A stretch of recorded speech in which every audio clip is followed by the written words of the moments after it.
So let's go live everywhere and get this product shoot started. Welcome everyone. Thanks for joining me live here on this beautiful Sunday afternoon. And let's get everything going here. Get all the channels streaming.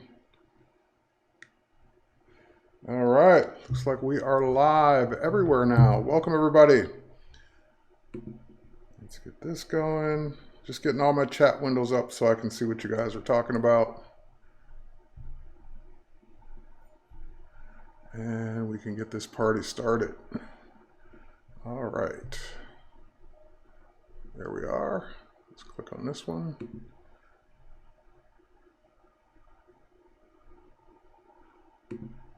Okay. And one more page, we should be good to go.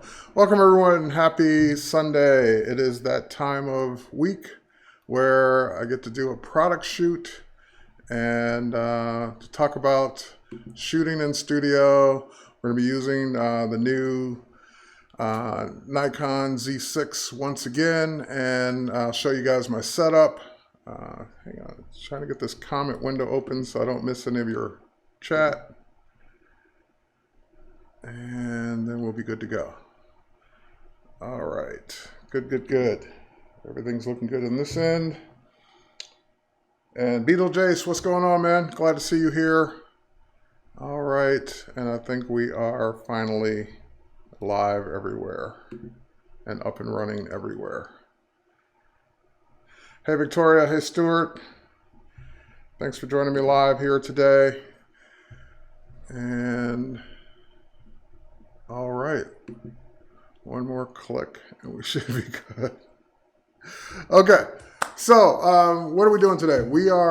I am in studio with you virtually, and I'm going to be doing a product shoot, something I don't normally do. It's not my genre. I don't normally shoot products unless I need to shoot a product. So sometimes you're selling something, sometimes you're shooting a project or a product because you were commissioned to do it. Sometimes you just need a good shot for eBay, whatever it is. Product shoots are probably one of the easiest from a standpoint of the subject, meaning the subject doesn't move, doesn't get tired, doesn't talk back, doesn't do anything weird. But it's also a challenge from the lighting perspective because you want the product to look just right. You want the product to look like a professional shot. So I'm going to be doing a product shoot of a wheel. So let me show you a little bit of the setup here. I'm going to switch cameras for a second. So I've got the wheel over here off to my right. I've got my main light up here that I'm going to light the wheel with. I've got another softbox down here just in case, but I don't think as a matter of fact, there's no light in there, so I won't be using that. But I don't think I was going to need it anyway. And then over here on the Apple box, I've got my my Nikon Z6 on a platypod. So it's just sitting there. It's not even on yet. It's ready to go. And on that Z6, I've got the Z-mount 50mm lens. So I'm using a prime lens, 50mm, and I won't need to do a lot of zooming in and out. And I just wanted to try that lens since that and the camera are on loan to me from Nikon. All right, so with that said, one other thing I would definitely recommend whenever you're going to do a product shoot is to clean the product. Make sure that the product itself doesn't have any dust spots, doesn't have any stains or anything on it that would detract from the shoot itself or from the shot, and especially one that will have to cause you a lot of post-production. So you don't want to have to clean it up. You don't want to have to do a lot to it after the fact. So I've got, here, I've got a lot of these lint-free cloths and my Windex here ready to go in case I see something once I start shooting. And from there, I can go in and clean things up to get them to look the way I want them to look, hopefully. So again, it's easier to clean it before you take a million shots than it is to clean up a million shots in post or even 10 shots in post. Try and get those spots off of it first. All right, so with that said, let's switch over to the computer. And I've got Lightroom running here, Lightroom Classic CC in the background. Like I said, the camera's not on yet, so let me turn the camera on. And one thing I love about this particular camera, switch to the view again, is that it has this flip up LCD on the back so that I can look down and see what I'm targeting, what I'm focused on, without having to pick the camera up, or more importantly, get down low to see it. All right, so now the camera's on, I'm gonna go ahead and go up to the file, get out of Chrome, go up to the file menu in Lightroom. We're gonna go in and just say tether capture, start tether capture, and of course I've got a nice long 16-foot USB-C cable connected to the laptop to the Z6. So I've already got the name in there. I'm gonna go ahead and I would normally start the numbering on 1, and then we'll go ahead and click OK. Since I've turned the camera on, it should connect. And it did, and we've got the tethering bar there showing my settings as well. So I'm shooting at f/125th of a second. I've got, I'm shooting at f8, 1/25th of a second. I kind of combined the two there. So f8, 1/25th of a second, ISO 100, auto white balance for now. And of course, I'm shooting in RAW. I'm 99.9% of the time always shooting in RAW, so that I have the best quality image that the camera can produce. All right, now the other thing I was gonna set up was I was thinking, oh, you know, I don't want to have to keep bending down and pressing the shutter button. I was gonna set up the Snap Bridge app on my phone so I can hit the shutter from there. And then I remembered, oh wait, there's a shutter button in the tethering for Lightroom. So I don't need to set up anything wirelessly or plug in a trigger, because I've got a trigger right here in Lightroom. So what I'm going to do, I am going to bend down one time and just set my focus point. Just move that around. Okay, I got the focus point set now. And then from there, I will go ahead and take my first shot. And I heard the light recycle. I see the shot coming up in Lightroom. We'll hit the loop view, and we've got our shot showing there, and it looks good, but it's still a little dark for my taste. So let's go in and crank up the light just a little bit, because I don't want to change any camera settings. So let's bring it up a stop. All right. So now I've just manually went in over and controlled the light. Let's take another test shot.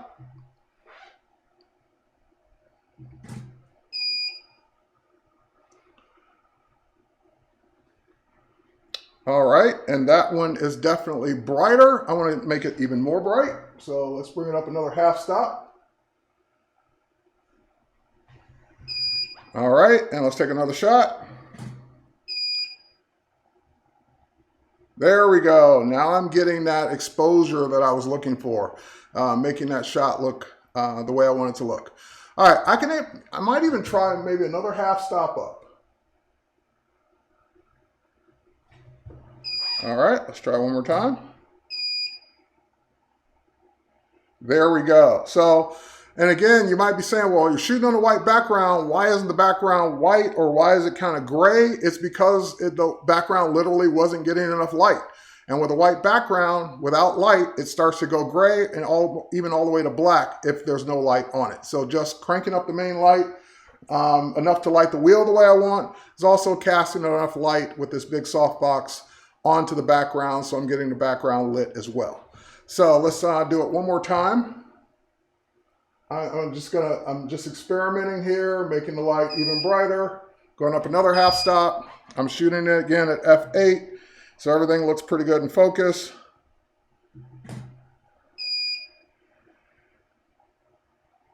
And there we go. So that is probably, I'm starting to lose a little detail in the highlights there, so I might come back down a little bit on that. So let's do a happy medium, maybe something like that. All right, let's try it again.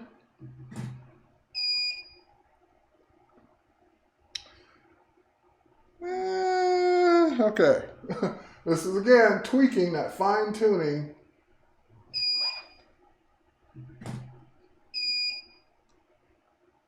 All right. That's about where, okay, so again, I'm splitting the difference. Went up 2, went down 2, now I'm going to go up 1 more.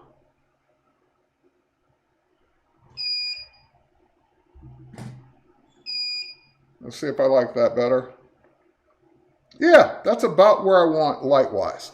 Now, here's what I meant by cleaning it. That wheel looks great. It's brand new, so it's never been driven on. That wheel looks phenomenal. However, I bet if I zoom in, see that little mark right there? That is a little scuff from the packing material or the cleaning material, the soap, whatever it is. That is on the wheel, and that's going to be on every single shot that you take. So this is why it's important not only to look at it zoomed out, but to also look at it zoomed in so that you can get rid of any little distracting things like that after the fact. Before the fact, actually, because you don't want to have to do that in post. Now, again, could I take that out in Photoshop? Yeah, but do I want to do it on every single shot? No. So this is, again, where we take the microfiber cloth, take a cleaning solution, and we go in, and we literally go over to the wheel, find the spot. I see it now. Little cleaning solution there.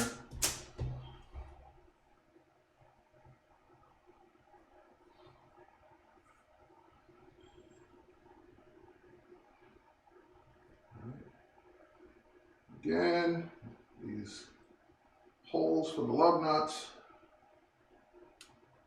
Let's just see if we can get those a little cleaner as well. And I got the scuff mark that I saw on the bottom. All right, let's get that out of the way. And let's take another shot.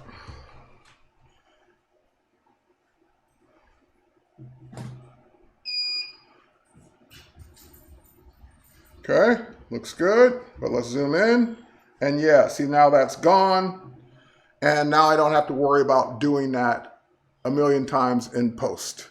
All right, let's show it to you guys actually. There we go. Let's zoom in on it.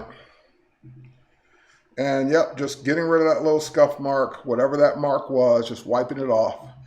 And now it's less work that I have to do in post. So these product shots are pretty cool. Again, that you can control it all from the computer or wirelessly from the camera if you need to. Or depending on your camera, you might even just plug in a cable release. So that way you're not having to lay it on the floor, take a shot, and then have to get up every time you want to move the subject around. Now, speaking of moving the subject around, this was kind of the look I was going for. I was kind of going for that straight on, clean wheel look. Another thing to make sure that you're doing, especially if you're shooting a product, make sure that any logos or anything like that are in their upright oriented position. Because with a wheel, of course, that could be turned any way. And again, that's one less thing you'll have to remember to do to rotate in Photoshop if you get the product rotated properly in the first place. All right, let's go in. Hang on for a second. There we go. Anissa, I see you as well. Hey, Desi and Jan, and welcome everybody, Rudy B as well. So let's go in and do one more thing. I'm going to go in and I just want to try it, rotate it a little bit, like turned in a different orientation to see if I like that better. So let's pop over there and just turn the wheel a little bit. And let's go here. There we go. All right, so you guys can see it. And again, I'm just going to turn it slightly, so I'm not shooting it straight on. All right, let's try that.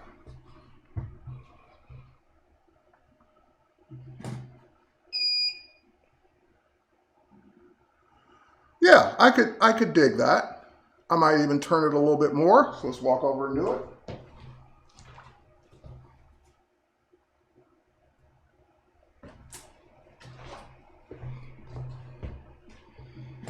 And I guess it would really depend on what my focus was. In this case, it is the rims themselves, not so much the tires. But if I was shooting this for a tire manufacturer, I definitely want to show a little bit more of the tread, a little bit more of their product, the tire itself. But it's just, again, depends on what you're doing. If you're trying to sell this, then you definitely need multiple angles. So you would want one to show the tire tread wear in this case. So let's do that.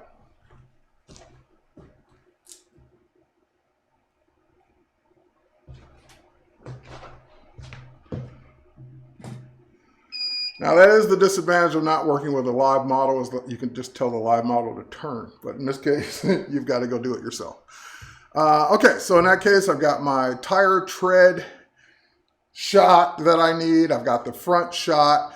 If I needed to show the back of the wheel, I would. So I turned it all the way around. There's no need for that because again, it's a new wheel. There's nothing back there to show.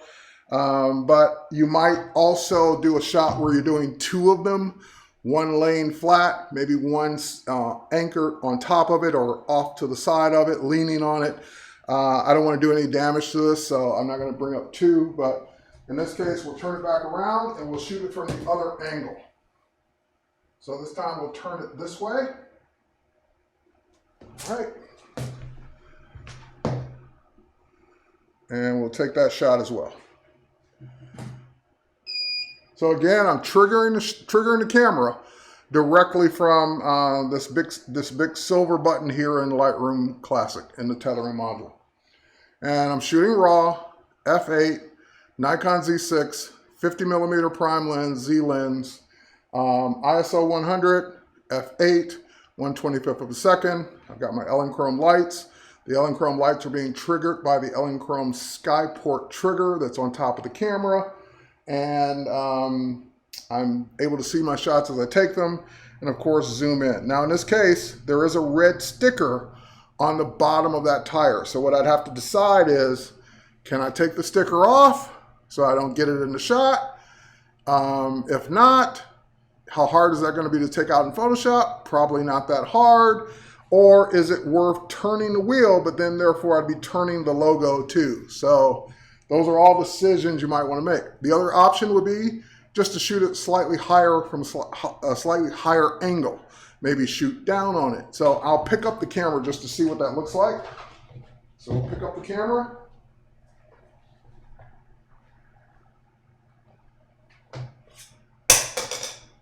Oh, there goes the memory card. I can still see it, but that's what that would look like. I could also get closer so I see less of it.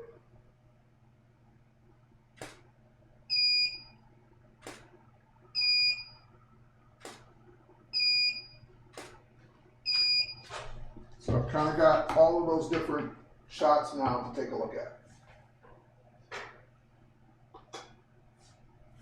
All right. So again, if we go full screen on that, yeah, the red's pretty much gone. I get to keep the logo oriented from the top, and I don't have that sticker in view. Also, it's okay that the tire got cropped a little bit. I don't mind that as long as it's done on purpose. But yeah, at that view, you're gonna have the red. Of course, at that view, you don't.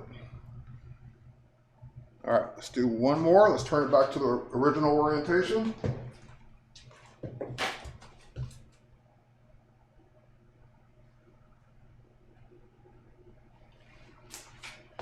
All right.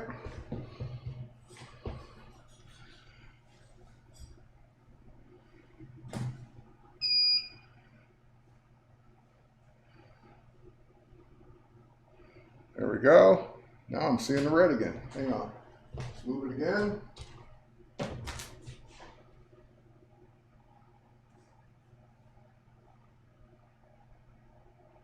Okay. Let's try one more. This time I'm only seeing the red in the shadow, and I can still see it a bit. Hang on, let's adjust the camera's view.